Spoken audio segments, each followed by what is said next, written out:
Bruh, you know what it is. Smack.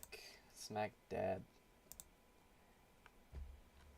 More like smack that gyat. Got him. Okay.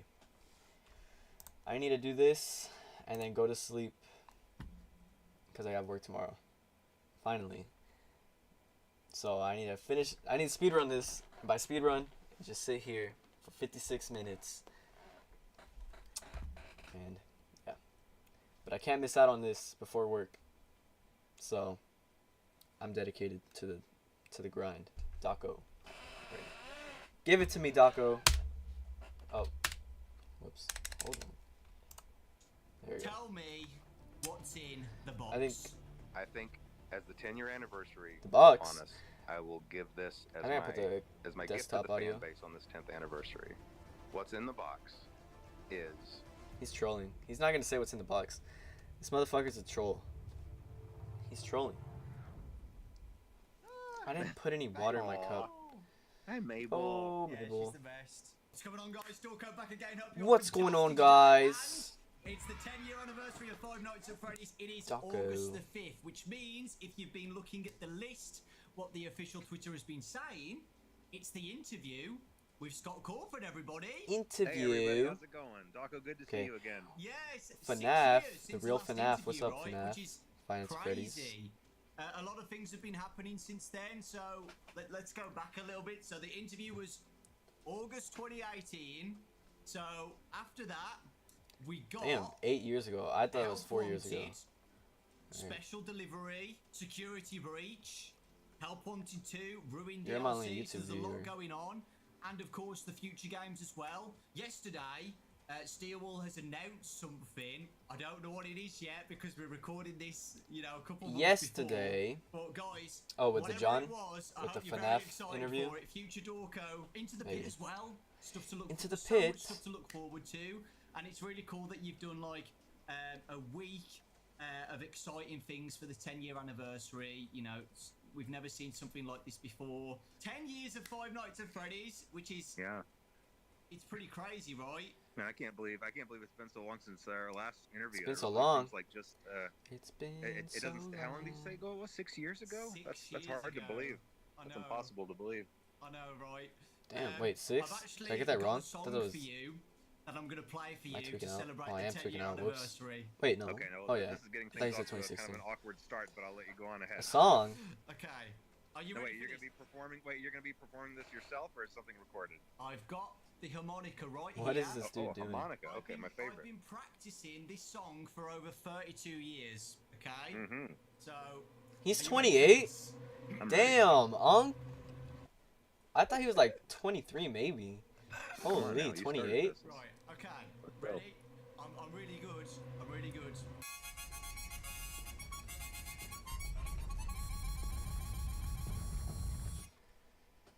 Alright. Now, I will admit that I couldn't actually hear that. I don't know if your thing was Damn. cutting the audio out. Look at Scott. Well, I actually played a spell. Oh shit. You Oh. just cursed The Scott? Oh, he's... spell is What the from fuck? Where'd he go? 1864 by a wizard named Dewey Muscrewy. Dewey McScrewy. Okay. That spell has now hypnotized you to tell me all the lore of Five Nights at Freddy's. Oh, jeez. Now, I thought we talked about this in advance. Now, listen. This is a bad idea to start talking about lore. All right, well, here, you have to give me specific questions, and I'll see what I can answer for you. It's I was not. But I joking. make This no dude is promises. trolling. Scott, tell me what's in the box. He's trolling. This dude's Wow, a big old just troll. direct. Yeah. Just out and direct. Just He's like not gonna that. say... Well, He's look, trolling. okay. Oh, shit. It's the 10-year anniversary. Okay?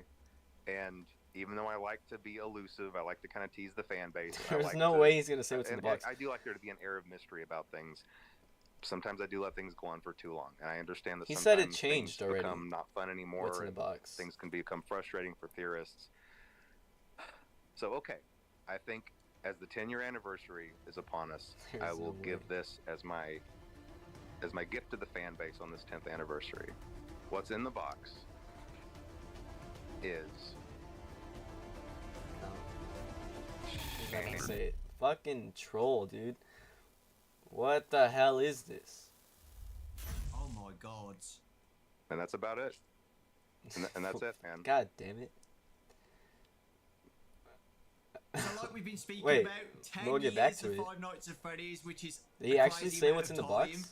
I can't believe we're still here. It's been such a journey. So I just wanted to ask you, do you have a highlight moment for the whole 10 years of Five Nights at Freddy's since 2014? I should have refilled my water bottle. I think there have definitely been a lot of satisfying moments. Like obviously, if whenever one of the new games would come out and it would be positively received, that was obviously a huge relief.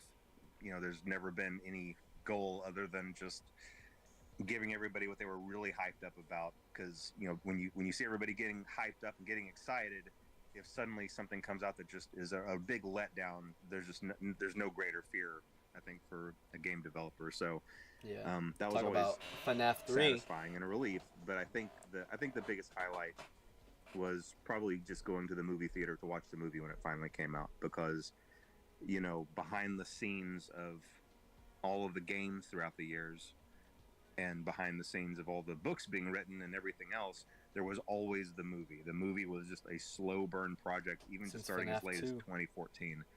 So that has been in the background, being, you know, progressing for almost the entirety of that.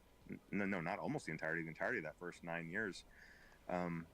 So to be able to actually go sit in the theater and hear the reaction from everybody and hear the fans really enjoy it, that was definitely that was definitely a moment of just real happiness for me, I think. Literally 9 years, 9 you know, years. having ups and downs, you know, getting the scripts right as well. I know you've said on posts before you've had so many scripts made for the movie. The plushies in Manhattan or something, that was one of the scripts. Oh, so, yeah. Yeah, it was.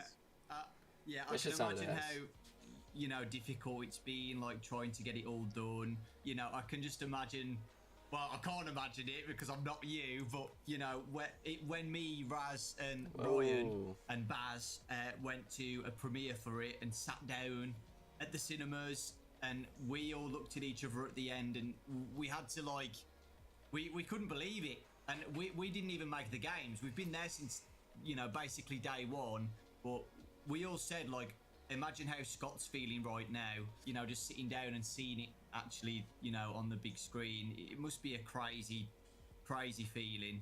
Yeah, and now that I've been through the process, you know, I can tell you it's a miracle that any movie gets made. Just being through that process, just how many wheels have to be turning at the same time. I think he just got unlucky. And how many things, That and shit even though was this process in took a long director- time for me, production you know, Hollywood hell. works at just blazing speed, where there's 100 things happening at the same time, and it's a miracle if these things get coordinated. And sometimes things don't work out, but sometimes they do.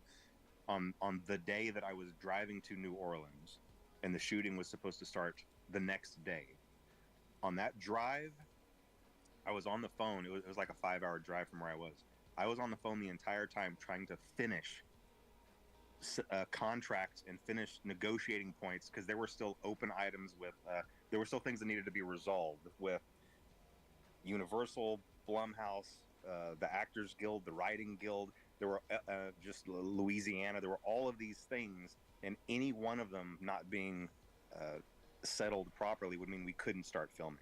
And all of those conversations were happening at the same time, and all of them depended on one of the other ones. And so that was a very stressful drive, but that's the way that Hollywood works.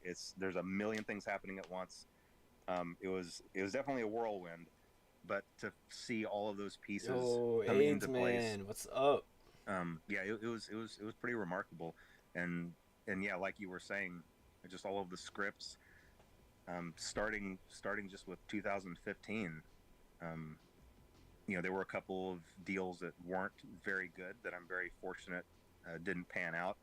But then whenever I was with Warner Brothers briefly, that was a good deal, and I was very, very grateful to have that. But even that, whenever the stars seemed to have aligned, things just didn't work out there either. And so I was really fortunate to meet up with Jason Blum and get to have that deal with Blumhouse. You know, they had a lot of faith in the project, and they were following my lead on a lot of things. You know, sometimes to a fault, because lots of times I would throw I things feel out like and his want to voice start doesn't over. match his But face. I you don't know, know. I can't. they were with me the whole journey. put it They were with me, together. and they believed in the vision. And everybody just had the fans at heart. That's all anybody wanted to do. Everybody was just making It sure that doesn't every look part like of he the would movie sound would like be this, but something he that the fan base would look does, I at and guess. recognize or relate to or connect with. And I think in the end we were able to accomplish that. And I'm just really happy with that. And I think we landed with just the perfect cast, which again, that almost didn't happen either. There were a couple of instances where someone else was about to get a part, and then something would happen that would make that not work out, and then someone better would step in. And I've said this to Yeah, Jack you know Black. my contacts at Blumhouse Get fucked. numerous times just over this last Thanks, 6 Ace months, Man. even since the movie came out, thinking, aren't we glad that we got like Josh Hutcherson for this role? Hell yeah. Like, isn't it great we had Elizabeth Lale for this Oh. role? Isn't it awesome we had Yeah. Matthew Lillard for this role?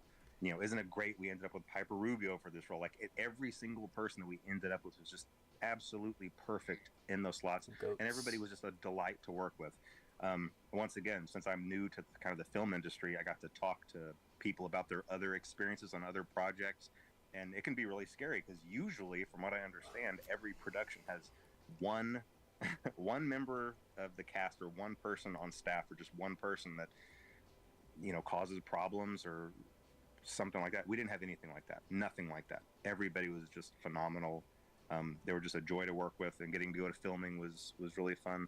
So it was a really fun experience, and in the end, I'm just happy that the fans were happy with it. Now, that's not to say the film didn't have it's places where it could have been improved, and we're all and me and Emma and Jason Blum, we're definitely chat about that and looking to make sure the second movie is a step up and an improvement. So lots of good things to look forward to, I think. Yeah, it's exciting, and yeah, you're right about the fan reaction.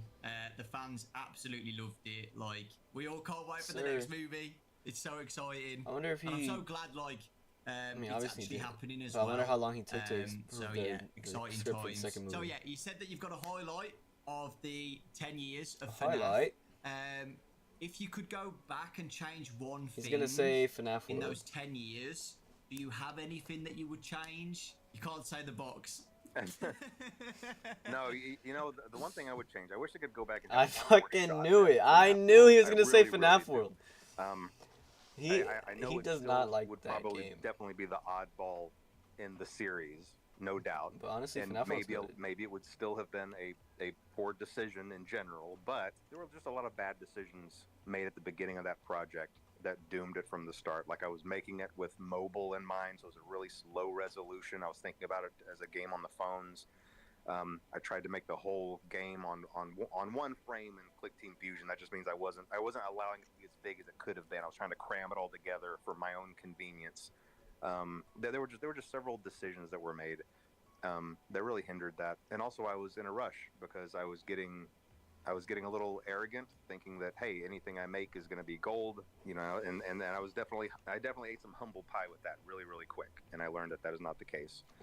I feel like he And should have so learned that I at tried FNAF to 3 be though. very careful not make that mistake again after that. But yeah, if I could go back and change one thing, I wish I could maybe work with a different developer and just really make it a high resolution game, get in some really good graphics, maybe That'd get be someone crazy. else to help me with those graphics. And it could have been a good game. Who knows? Maybe somewhere down the line, if I get Yes, really antsy remaster about FNAF it, World. and have a lot of free time on my hands, maybe Yes, FNAF 2. let's FNAF go! World 2 might be a FNAF thing. World Yeah, 2. I was about to say that. You could still Please. get a different company to do a FNAF World game. Please. It's not over yet. I think I've said this to you before. I love FNAF World. I think it is so underrated, and I always say FNAF World is underrated. I love it so much. There's just a charm to it. I really do, and I know you don't like it, but I He really does absolutely not love like it, that man. game. I really do. I love everything about it. If I had allowed myself to work on it for one more year, just like really double its development cycle and let it be a high res game, I bet it would have really been something. But like I said, who knows? Maybe for the sequel someday. Please. Let's move on For to the sequel. Steel Wall The amazing Steel Wool Studios. That was the Goats. next game after Ultimate Custom Night. Help Wanted. One of my favourite games in VR. I absolutely loved it. What has it been like working with Steel Wool?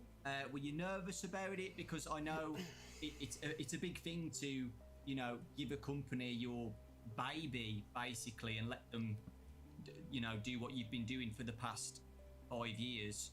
How was it for the first time letting someone else work on FNAF?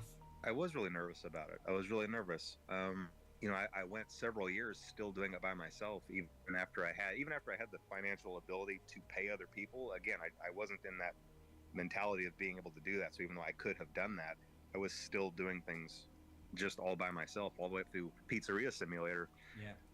But by then, Not Ultimate Custom Night? I knew that it was getting too much for me. I knew that I had to find another partner for it, and I was scared of that because, you know, there are stories all over the internet available about just games that went completely wrong because of games being mismanaged in the hands of, you know, development companies. And I'm sure that all of their pitches on the surface would have sounded the same, but I really got lucky. For that reason, I really feel like I got lucky because whereas I probably could have accidentally ended up with security breach. a company that did botch something, I didn't. I think I really honestly Security believe that I breach landed was with the best, just one of the best development companies. They've been just a pleasure to work with, and they've done a really great job. You know, this last one they did, Ruin, I thought it was just so much fun. Much fun, and I think that might be my favorite thing that they've made was Ruin, and the things that they have planned, which I'm not going to talk about right here, but the things that they have planned are really exciting too. So yeah, I've been really happy. What It's does been a that really good mean, buddy? experience. Well, I'll tell you, on Help Wanted, well, I was going to throw in, I'm happy with how Help Wanted came out because at the time, and I don't have this anymore. I don't have a VR setup anymore. But whenever the first Help Wanted came out, I did have a VR setup. So I was able to beta test, and of course, I was leading the charge to want to beta test my own games. I got into the Funtime Auditorium and I noped out of it. I took the headset off, and I immediately got on the phone with Steel One and said, "I'm not doing it. I'm not going to test it. You test it. You're going to test it. You'll find someone else to test it." I didn't even get jump scared by Foxy. I was just in there in the darkness, and that I one knew was I more wasn't going to do it. And I never played annoying. it again. And I never played Help Wanted, and I never played Help Wanted 2 either. What? I'm not going to. People need to understand it though, right? Because in the past, like when I've obviously done videos on Help Wanted 1 and 2, I get a comment saying like, "Oh, it's not that scary. You're overreacted. It's not that bad." But you don't know until you've literally put on the headset, right? Yeah. It's completely different. You know, just watching it from a screen is compared to having the actual headset on. It's terrifying. Yeah, completely different experience. My other question, Glitch Trap is one of my favourite characters in FNAF. Is he gonna ask me about Glitch Trap? I absolutely love Glitch Trap. What are your thoughts on Glitch Trap as a whole? With the development of Help Wanted. I love the character, and I know that this is kind of one of the places where I know that there's a little bit of a divide with maybe me and the fan base, or maybe just within the fan base, because I always lean sci-fi. I have a tendency to lean sci-fi, even though I try to come back into the roots of the supernatural instead, but I can't help my inclinations to lean sci-fi. So anything that involves possession of AI or possession of machines or circuitry, that I love that sort of thing. So I love the idea of Glitch Trap. I'm not a huge fan of the name, and here's the way that these things happen. Okay, and this happened with Burn Trap too. Whenever I'm in the planning phase with Steel Wool, we come up with temporary names for these characters, you know. Whenever we're doing the pre-production document, I'll say, "Oh, well, he's glitchy. We'll call him Glitch Trap. Oh yeah, he's Burn. We'll just call him Burn Trap." But then those names get embedded in the source code. It is acting because they use those temporary names also. And once they're in the source code, and once someone finds them in the source code, that's it. Like that's the canon name now, and there's nothing I can do about it. And, and hopefully we're learning our lessons going forward to maybe find I don't know, to just hone in on a better process there, because yes, I love the character, not a huge fan of the name, but it is what it is for now. You know, it's the name. I love Glitch Trap's name.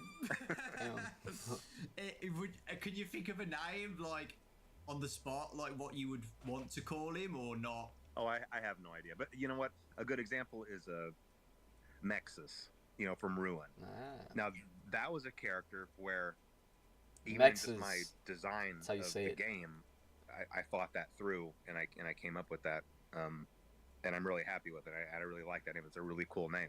But now, see, if I didn't have one of those ready to fire off, I might have thought up something like, I don't know, Purple Trap or What does it say? or AI Trap or just something temporary, and then that would have been the can name. That would have been so much worse than Mexus. Is it also a So, trap? After Help Wanted, What? we got Did Security he just say Breach. Mexes is Afton? Were you happy with the release of Security Breach when it first came out? Security Oh, Breach. shit. There's a really big story behind that. That was definitely a challenging period, and a lot of things just didn't align up perfectly for that, and there were a lot of reasons for that. I mean, obviously, I hear lots of studios and things kind of blame COVID for stuff, but there is a reason for that. COVID took well-structured work systems and suddenly scattered them and expected the work to continue to flow, and it just doesn't work that way. From my understanding, I'm pretty sure most, if not every, member of Steel Wool got scattered across the country and were trying to just carry on with the workflow. And it was just really difficult. I think that's really the only example when my idea of how a game was going to go was misaligned with how things were going with Steel Wool, and I had a The specific story story for this changed. in mind.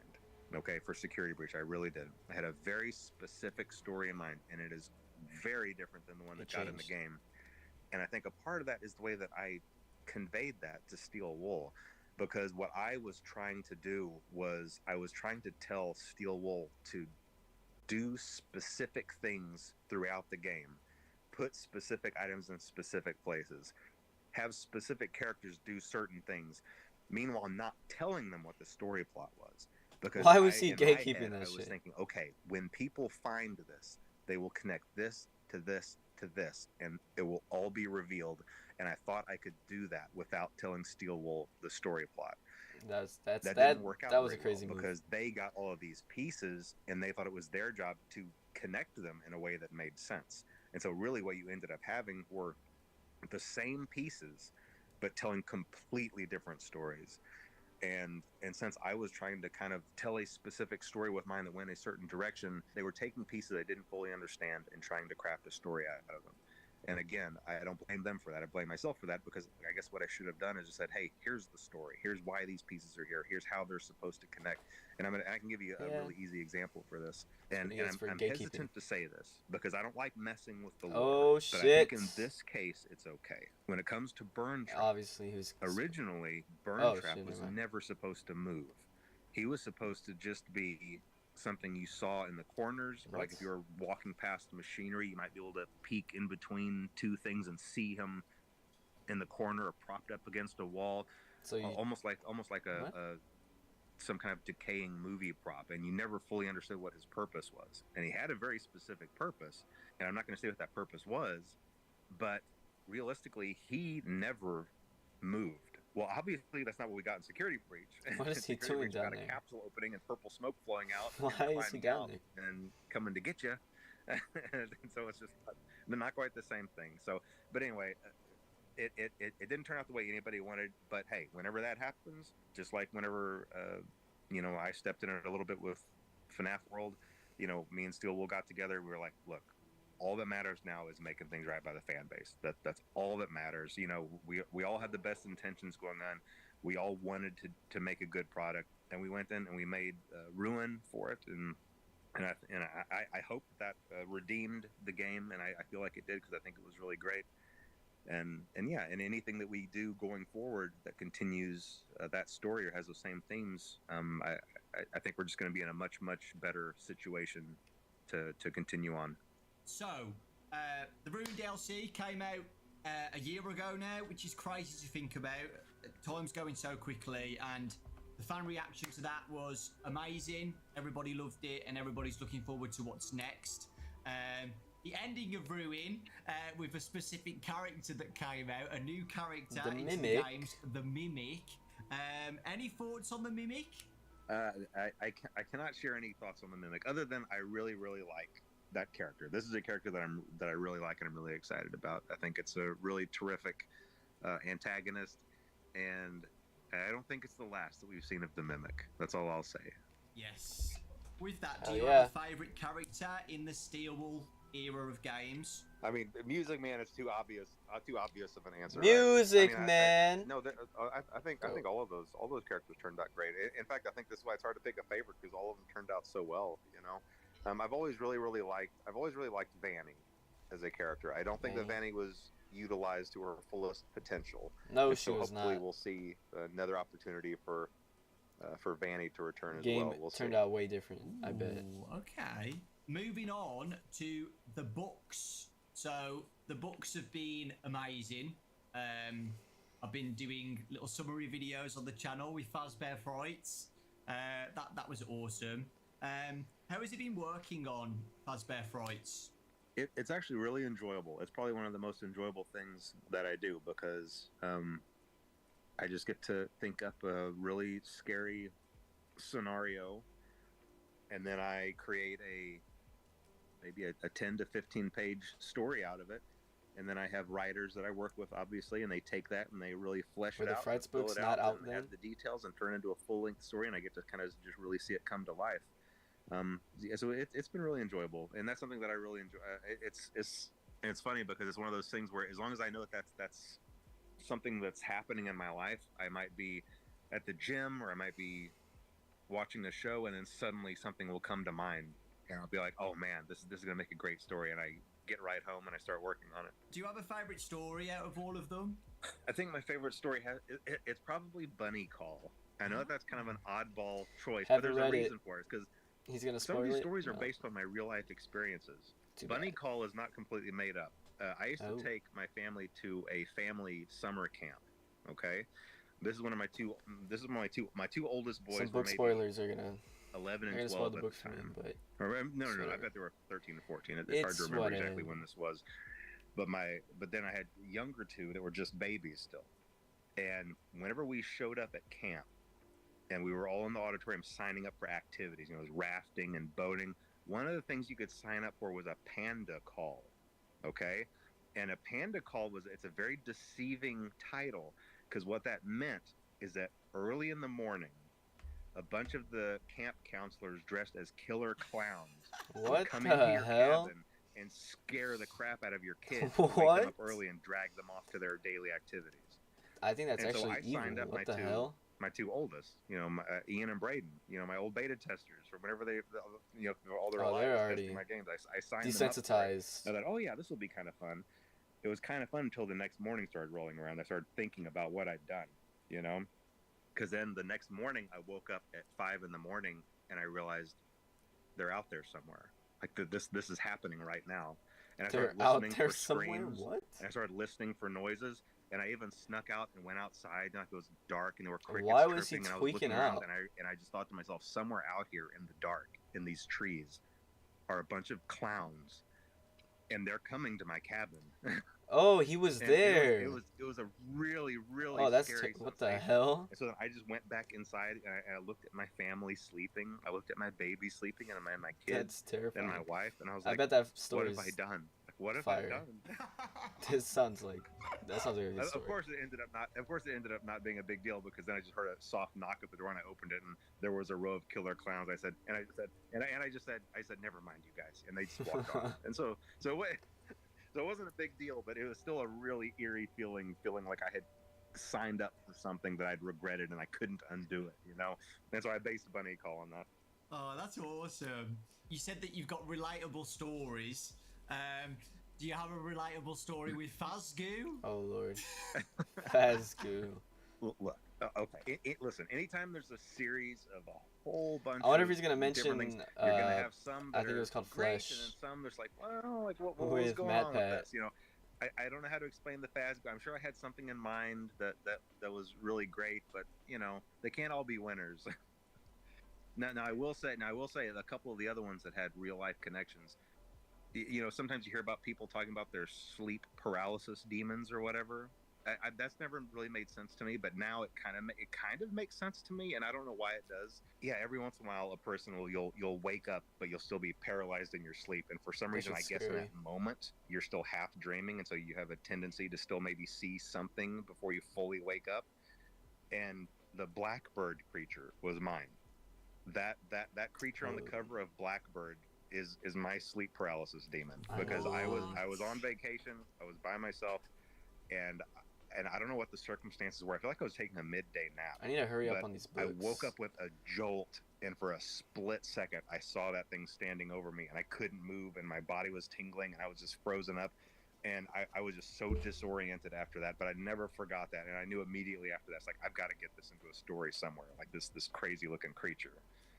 That is crazy. That is absolutely crazy. I've never had sleep paralysis, so I don't know what my creature would look like, but I hope it doesn't look like that. I don't think it's a normal experience. I don't think it's an experience you should want to have. I don't Yeah. feel like it's a healthy thing. So if that hasn't happened to you, I think you're in a good place. Do you have a least favorite story? I don't know. I think it probably might be the Fazgoo. Or no, I mean, come on. It's got to be the Flesh. one where That's the one. Mad the Pat. guy gets pregnant with Springtrap's baby. That's I'm not sure what I was crazy. thinking about. You know, Can't wait again, to that's read one of those that. things where, oh man, this is going to be really creepy. But then you step back and look at it from afar, and you're like, I don't know if this is a good idea. And I swear I wasn't picking on Matt Pat. That wasn't a story designed with Matt Pat in mind. It really, really wasn't. You know, listen, whenever you're doing these stories for this long, eventually you just run out of names, and you're going to cover all the names, you know? Yeah. Eventually I'll get around to Dawko, you know? And so if you see Dawko in one of these stories, it's not something personal. It's just because I ran out of names, you know? I don't know. Dawko is a very specific name that you'd have to get to. I probably have a few more to go through before I get to that, so you don't have anything to worry about. When doing my summary videos, and I know a lot of people say the same, people who loved Goosebumps when they were kids find these really relatable, right? And I know kids at school now read Fazbear Frights like they're Goosebumps books. I wish my And school had as a Fazbear kid, Frights. What? my favourite TV show was Goosebumps. Would you ever think Oh, about a Fazbear Frights show? or like the idea of Fazbear Frights ever being like a TV show like Oh. Goosebumps, where it's like a series of some of the best stories or something adapted? Oh yeah, definitely. That'd be fire. And that's something that can definitely happen, especially now that the first movie came out and was successful. I think that really opens the door to lots of other potential opportunities. The only thing to be mindful of is I don't want to oversaturate the market and just create too much. And I think that sometimes we get a little bit of that where franchises have movies and too many TV shows, and it just kind of waters everything down. But I really do like that idea, and it is definitely something that could happen. I think we for know sure. who he's talking about. So the next segment is the FNAF movie. I've got some questions for you, Scott. First off, I absolutely loved the movie, as you know, and I know a lot of people did as well. The fans absolutely loved it, and it did really well at the box office as well. Super successful. Congratulations to you, Blumhouse, Universal. So yeah, first question is, how was working on the first FNAF movie after waiting for so long, after announcing it back in 2015? Well, you emailed me back in 2015 about it. I still remember that email. But yeah, how was it? It took a really long time to get off the ground, really just because of the screenplay. Really but long time. after the screenplay was really locked in, from there, all the wheels started turning, you know, all the engines fired, and it took off. And it was a really fun experience from there.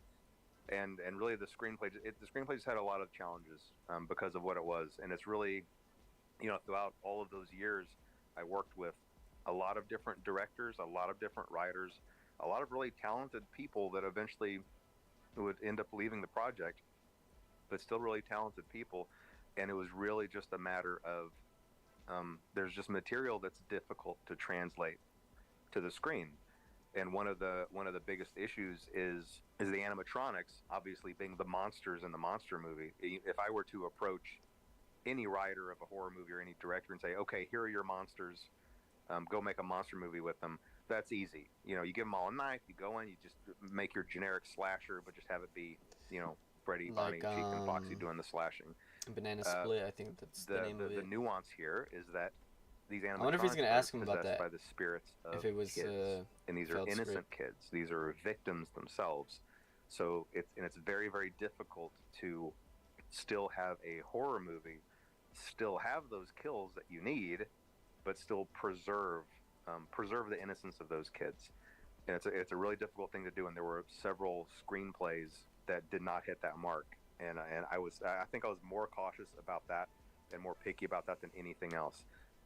If kind of the innocence of those spirits was not preserved properly, I wasn't going to go forward with it.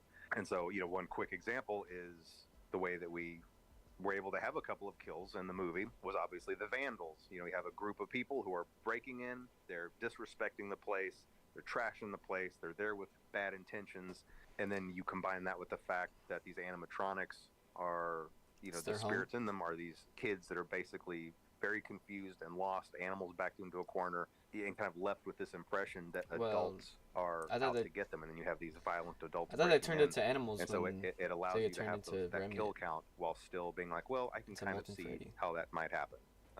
It was a tricky thing to do, but I think we were able to accomplish that.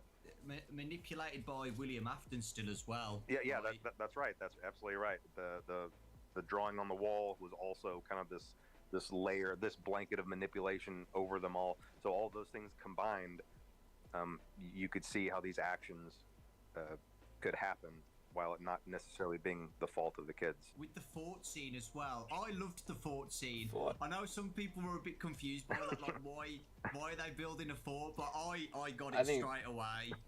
People overreact to that. You just want to show the audience that they're just kids, right? Were you happy with the first movie and how it came out? Yes, I am. I am very happy. I mean, look, anytime anybody, I think pretty much anybody who's been through a process like this would be able to look back, and I do this with my games too. You look back and you're like, well, I wish I'd tweaked this. Oh, maybe this could have been like this, or maybe this could have been like that. But you have to just really take a step back and look at it as a whole, and where it came from, all the things that could have gone wrong, and all the things that went right, and just be really grateful that so many things just fell into place. And I can give you a really quick example of why I don't want to second guess too much. At the 11th hour of this movie coming together, we still really didn't have a music composer, and I really wanted an animated intro. I was really pushing to have that 8-bit animated intro. But we didn't have anybody, and that really music not was really fire. anybody to have an idea The whole scene was what fire. kind of music we were looking for. 11th hour, Newton Brothers come in and they write out that banger of a track, banger, hell yeah, insane. I listened to that the first time and I was like, wait a minute, do I have a theme song? Does Five Nights at Freddy's have a theme song? And I called Emma Tammy on the phone. I was like, wait, do we have a theme song now? I can't tell you how excited I was over that. And you better believe you're going to hear that again at the beginning of the second. Hell yeah! I mean, that was just so incredible. That was so fire. Knocked that out of the park. So many things went right that I don't think I'm going to dwell too much on, what I would go back and try to do differently. As we know, the movie was a major hit in 2023, super successful, the biggest horror movie of 2023 yes, as sir. well. How does that feel, seeing that happen? It's nice. That part is nice. It's more important to me that if the critics had loved it, but the fan base was grumbling and saying, wait, this isn't how it is in the lore. Wait, we didn't like this. I don't like how they did this, and this, and the fan base was unhappy. That would be a failure to me. I'm perfectly happy with all the critics hating it and the fan base reacting positively to it. So yes, it is nice that the movie was successful. However, that is not the correct metric by which to judge the success of this movie. In fact, opening night, which was Thursday night, where I am, I went to the very first showing, and the theater was pretty much empty. There were only a couple other people in there, but it was a 1 o'clock showing. So, but still, I saw that as kind of a bad sign. But I just watched it anyway. Then I went to the next showing, which was just later in the evening, and I told myself I wasn't going to go online. I wasn't going to read any reviews. I had already told everybody at Blumhouse, and I told my legal team, don't talk to me. Don't call me. Don't email me. Don't send me charts. Don't send me facts or figures. I don't want to hear anything about anything. I'm going through this whole weekend blind. I just want to experience what everybody else is experiencing. Well, before I went into that second showing, I was just by myself. And then later that evening, my whole family was coming into town, by the way. My whole family was going to come into town and watch the movie with me that night. But this showing, I was still sitting by myself. I was checking my email, and I accidentally saw one of the reviews. And I saw that it was terrible. and that Oof. opened the floodgates, and I went and started reading all of the other reviews, and I immediately texted my family saying, "Don't come, don't come. You know, this is over. I want to be by myself." And I was already thinking in my head, like, how am I going to write a letter to Blumhouse apologizing for this? How am I going to Man, write that's a letter crazy. to the fans apologizing He's for really this for just stressing out. wasting everybody's time? And I was just incredibly depressed. But somehow Jason Blum caught wind of this. I don't know who I asked a question to or what I said, but you know, he started just bombarding me with text messages saying, Scott, the fans love it. The fans love it. You know, the movie's a big hit. Everything's great. He was just, you know, in all caps, everything all caps. My phone was just blowing with all caps texts.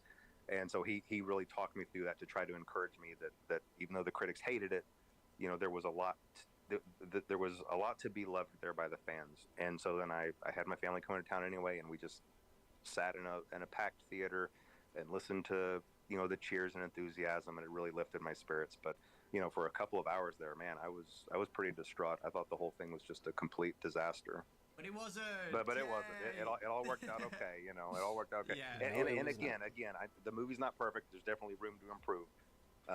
But yeah, I'm definitely happy that it was in general received well by the fan base. The second movie, which is, you know, it's been announced that it's going to be coming out in 2025. Is it December 2025? Yeah, Hopefully December it gets 5th, moved up. 2025, I think. Is there anything exciting to talk about on the second movie? Anything you want to say? I'm not going to give away too many details, But but I will say that I'm following kind of the same formula where the first movie is focused on the first game, so I'm going to try to carry on that tradition onward with future FNAF 3 movies. is going to be weird. And I think that is absolutely the way to go, and I think everyone's going to be really excited for what's planned for the second one. Well, The he first says, one was like, really themed, challenging because it's so much but not- setup. It's like, how do you establish all of this?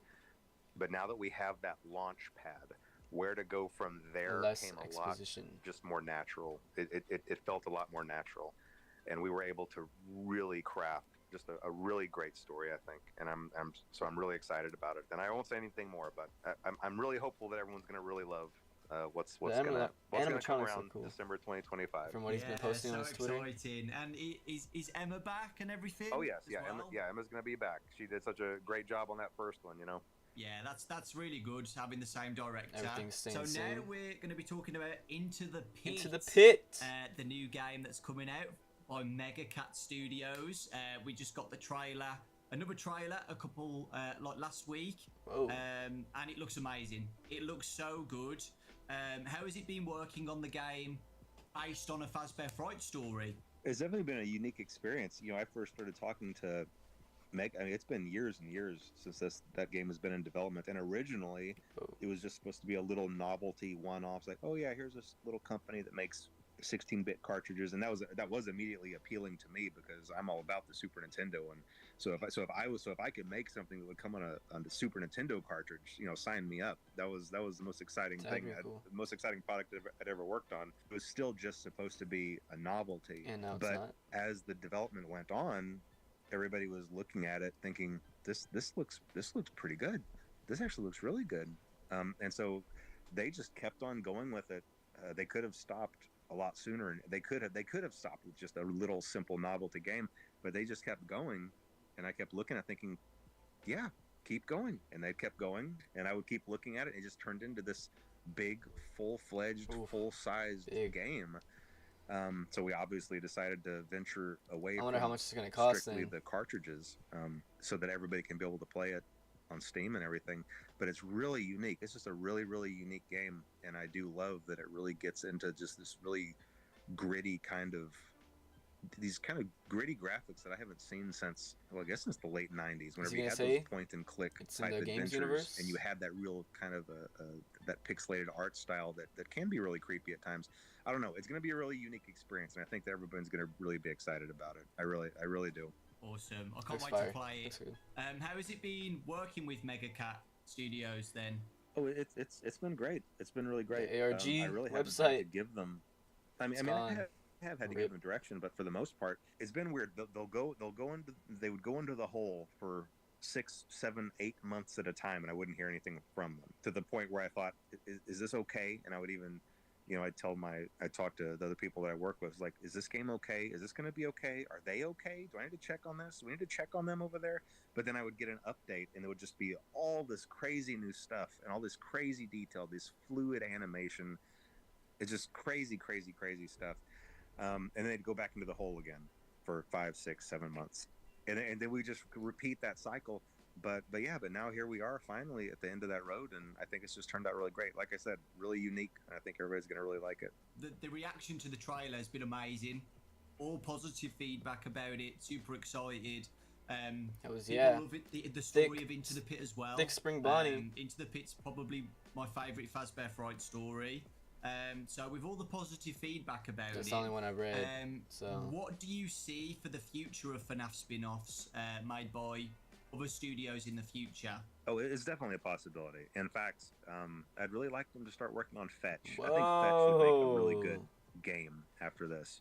Some stories obviously cater more toward being a good game than others, but there's something really scary about the thought of something always being So then out it's there not and part kind of the watching games? your house, and then trying to come in and do things for you. Like, this is kind of a scary thought. The thought that I might be online shopping looking for a specific thing, and somehow something out there is hearing that and receiving that, and then gonna come to me, sneak inside and put it somewhere without me knowing that it was there. It's just a creepy scenario. It's a creepy It sounds setup. like a And I think FNAF 4 type it'd of be a game. really cool game to have to stop this thing, because obviously Fetch was out doing a lot of menacing things, to have to sneak around a neighborhood and stop this thing that's sneaking around so undetected. I think it'd be a really cool game. So hopefully that'll be the next project. We'll see. As the franchise has grown bigger, what challenges have you faced with running a franchise of this size? Is there anything you think you could be doing better?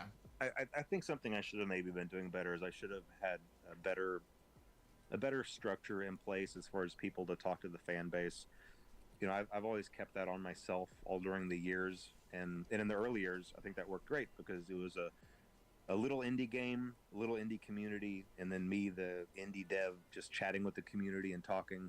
But as the years go by and the franchise gets bigger and bigger, I don't know. I feel like I've slowly kind of lost touch with the fan base. Unfortunately, it's not that same.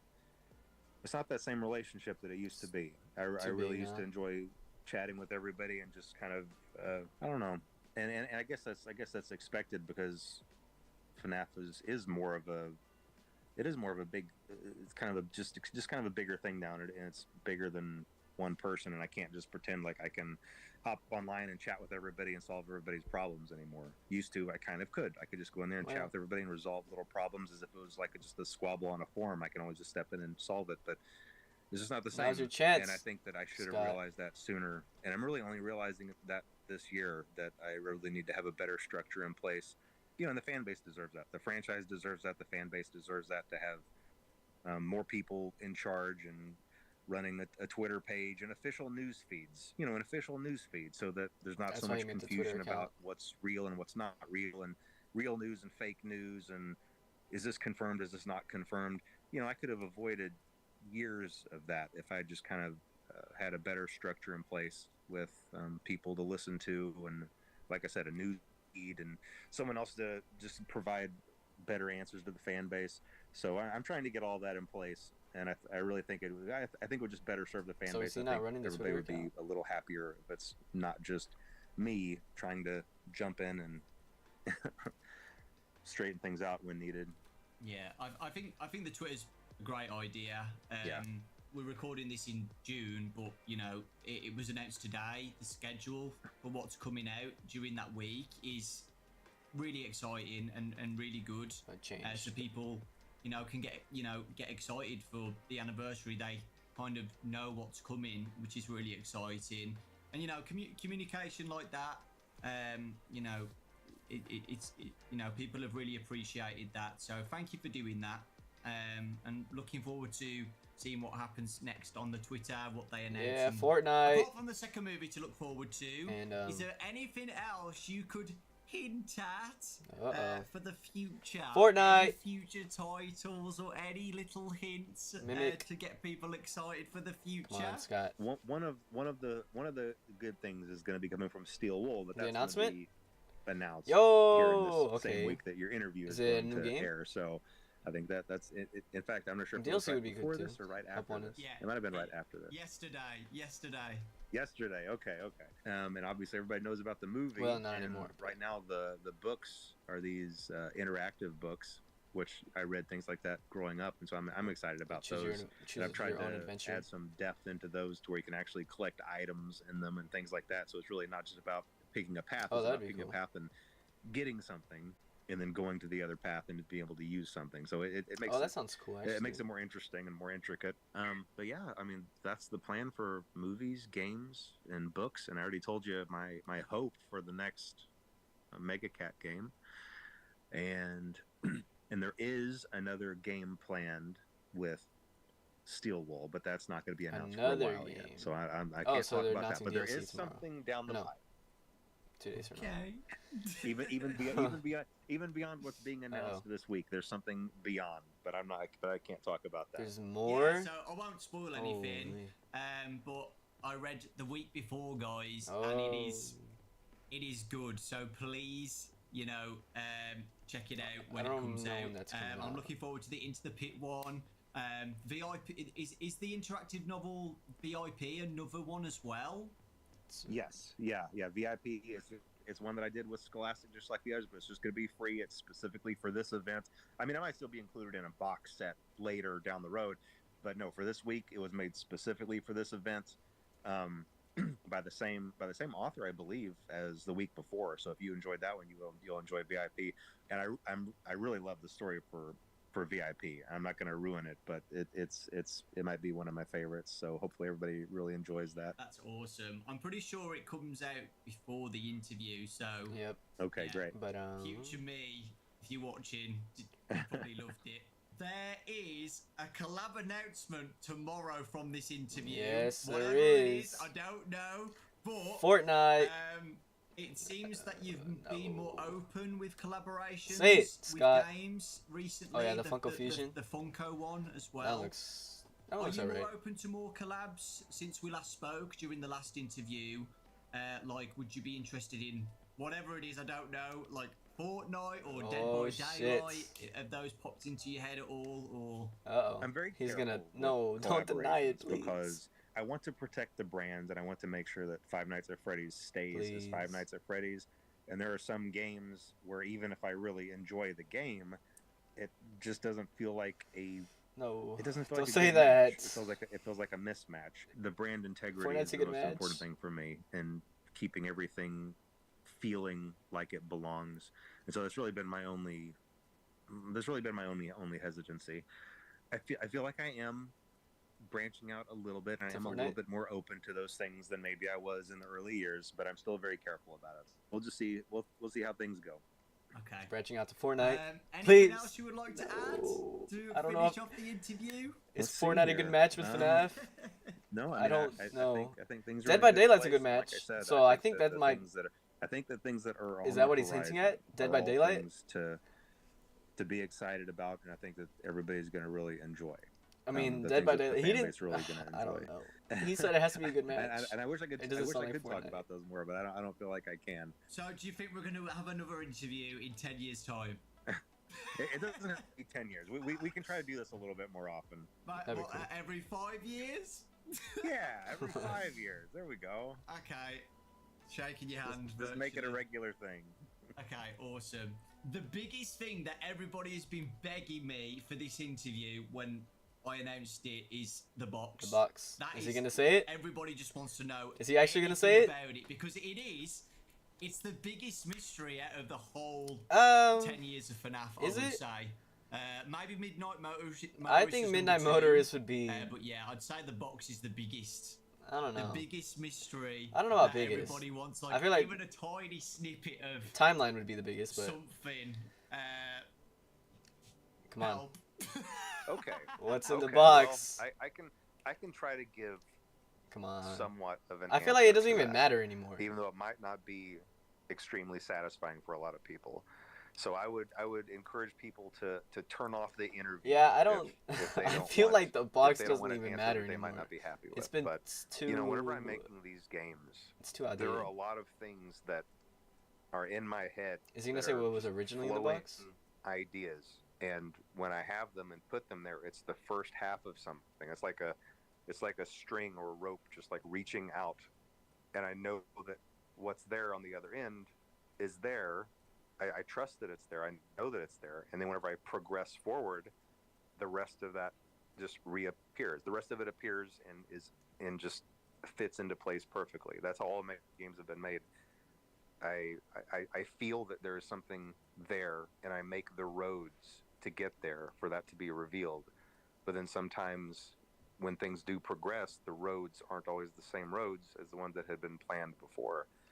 And so what that means It is, changed. even though at the time Why is he saying something all was this? definitely there, It changed. He said something that was already. definitely We already know that it reaching out changed. to be there, and I could feel that it was there. The progression of the story didn't go there, and so, Yeah, so now it doesn't those matter. strings never got pulled Yeah. on, and those and the other half of that idea remained in the ether, remained in my subconscious.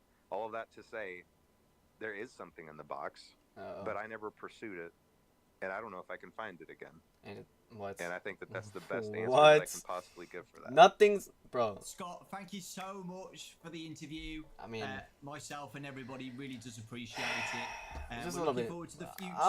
We're looking I forward don't know. to I thought this he would at week. least say the Future answer, me is probably but he doesn't have stressing the out, answer. So I guess we'll playing literally the never know. demos and getting ready for Into the Pit in a few days. I'm so excited for Into the Pit. I really, really am, and all the fanverse stuff as well. My Pop Goes and The Joy of Creation. That Hell demo, yeah, I'm looking that was forward to fire. playing all of those as well and reading the new book. There's a lot in that week. I'm gonna just be MIA that whole week. I've already told my friends and family, like, I'm not gonna be here for the whole week. Don't call me, don't text me. I'm gonna be in this room just doing everything I can that week. And yeah, we really do appreciate it. So yeah, I think that's it. Which is really weird. That hour went so quick. Thank you guys for watching. Again, I appreciate That's you really guys. it. Thank you. Without you guys watching the channel, you know, I wouldn't be doing this in the first place. Interviewing Scott. So it really does mean a lot to me. Thank you so much. And yeah, I hope you all have a fantastic 10-year anniversary week, and you're all enjoying yourselves playing the demos and reading the books and stuff, and are excited for Into the Pit. And Steel Wars announcement as well. That's so exciting. But yeah, thank you, Scott. I appreciate it. That's it. So yeah, we'll both leave now.